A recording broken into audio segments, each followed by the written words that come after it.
శత్రువులే నన్ను తరుముచుండెనే, నా పక్షమున నీవే నిలచితివే.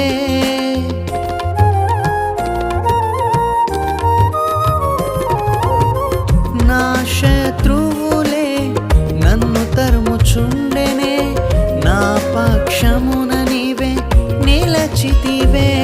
నా వేదనలన్నీయు తొలగించినావయ్యా, అవమాన భారములు దీవెనగా మార్చావు. నా వేదనలన్నీయు తొలగించినావయ్యా, అవమాన భారములు దీవెనగా మార్చావు. నీ కృప